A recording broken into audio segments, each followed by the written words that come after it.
Hello, welcome to India next. నరం లేని నాలుక ఏవేవో మాట్లాడుతూ ఉంటుంది. అవి మంచికైతే పెద్దగా అభ్యంతరం ఉండదు, వేరే వాళ్ళకి ఇబ్బంది కలిగిస్తేనే చిక్కులు తప్పవు. అలాంటి పరిస్థితినే సీనియర్ ఐఏఎస్ అధికారిని ఎదుర్కొంటున్నారు. ఒకప్పుడు కేసీఆర్ ఏలుబడిలో చక్రం తిప్పిన స్మితా సబర్వాల్ ఇప్పుడు విమర్శల పాలవుతున్నారు. సోషల్ మీడియాలో యాక్టివ్గా ఉండే స్మితా సబర్వాల్ దివ్యాంగులపై ఓ ట్వీట్ చేసి పెద్ద దుమారాన్నే లేపారు. అంగవైకల్యం ఉన్న వారికి సివిల్స్ ఉద్యోగాల్లో ఇచ్చే రిజర్వేషన్ గురించి ఆలోచించాలని ఆమె ట్వీట్ చేశారు. అధికారిగా ఉండి ఫీల్డ్లో తిరగాల్సి ఉంటుందని స్మితా సబర్వాల్ అన్నారు. వైకల్యం ఉన్న వ్యక్తి పైలట్గా పనిచేయలేడు. వైకల్యం ఉన్న వారిని పైలట్లుగా నియమించుకుంటారా? వైకల్యం ఉన్నవారు శస్త్రచికిత్సలు చేయగలరా, సర్జన్ కాగలరా అంటూ ఆమె చేసిన ట్వీట్ ఇప్పుడు యావత్ దివ్యాంగుల ఆగ్రహానికి కారణమైంది. స్మితా సబర్వాల్ వ్యాఖ్యలపై సివిల్స్ మెంటర్ బాలలత ఓ రేంజ్ లో మండిపడ్డారు. రేవంత్ రెడ్డి సీఎంగా ప్రమాణ స్వీకారం చేసిన వెంటనే దివ్యాంగురాలికి ఉద్యోగం ఇచ్చారని గుర్తు చేశారు. అలాంటి వ్యక్తి పాలనలో స్మితా సబర్వాల్ దివ్యాంగులను ఎలా అవమానిస్తారని ప్రశ్నించారు. ఆమె వ్యాఖ్యలను ఐఏఎస్ల సంఘం ఖండించాలని డిమాండ్ చేశారు. ప్రభుత్వం, ప్రతిపక్షాలు తమకు మద్దతుగా నిలవాలని కోరారు.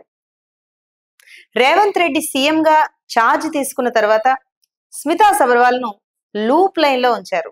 అయితే అప్పటి నుంచే ఆమె సోషల్ మీడియాలో మరింత యాక్టివ్ అయ్యారు. అందరూ చూస్తూనే ఉన్నాం కదా. గతంలో ఆమె ఎక్కువగా రీల్స్ చేసే వార్తల్లో వ్యక్తిగా ఉండేవారు. అప్పటి ప్రభుత్వం చేపట్టిన పలు అభివృద్ధి పనుల వద్ద రీల్స్ చేసి పరోక్షంగా కేసీఆర్ ప్రభుత్వానికి సహకరించినట్టు కూడా ఆవిడ మీద ఆరోపణలు ఉన్నాయి. ఎన్నికల సమయంలో ఆ రీల్స్ ఆమె పోస్ట్ చేయడంతో కాంగ్రెస్ నాయకులు తప్పుపట్టారు కూడా, గుర్తుండే ఉంటుంది మన ప్రేక్షకులకి. సీనియర్ ఐఏఎస్ స్మితా సబర్వాల్ కేసీఆర్ ప్రభుత్వంలో సీఎంఓలో కీలక అధికారిగా పనిచేశారు. అప్పట్లో ఎవరో వ్యక్తి ఆమె ఇంటి వద్దకు వచ్చి ఒక గొడవ చేసినప్పుడు తెలంగాణ సమాజం ఆమె వైపు బలంగా నిలబడింది. ఆమె ఓ ఫ్యాషన్ పెరేడ్ లో పాల్గొన్నదని కూడా సోషల్ మీడియాలో ఓ ఆట ఆడుకున్నారు. ఆ టైంలో కూడా ఇక్కడి ప్రజలు ఆమెను ఓన్ చేసుకున్నారు. అంతటి ప్రియారిటీ పొందిన ఆమె ఇప్పుడు సోయి తప్పినట్టు కల్పిస్తోంది. సోషల్ మీడియాలో దివ్యాంగులపై వివాదాస్పద ట్వీట్ చేసి అడ్డంగా బుక్ అయింది. ఎంతలా అంటే ఆమె చేసిన ట్వీట్ మాజీ మంత్రి హరీష్ రావు సైతం తప్పుపట్టారు. ఆమె వ్యాఖ్యలతో తాను ఏకీభవించడం లేదని చెప్పారు. ఉన్నత పదవిలో ఉన్నవారు ఆచితూచి వ్యవహరించాలని హితవు కూడా చెప్పారు. స్మితా సబర్వాల్ చేసిన ట్వీట్ పై దుమారం కొనసాగుతోంది. దివ్యాంగుల నుండి ఆగ్రహ జ్వాలలు వెల్లువెత్తుతున్నాయి. రాజన్న సిరిసిల్ల జిల్లా కలెక్టరేట్ వద్ద దివ్యాంగులు నిరసన తెలిపారు. సివిల్స్ లో దివ్యాంగుల కోటాపై స్మితా సబర్వాల్ చేసిన వ్యాఖ్యలు సరికావని వారు మండిపడ్డారు.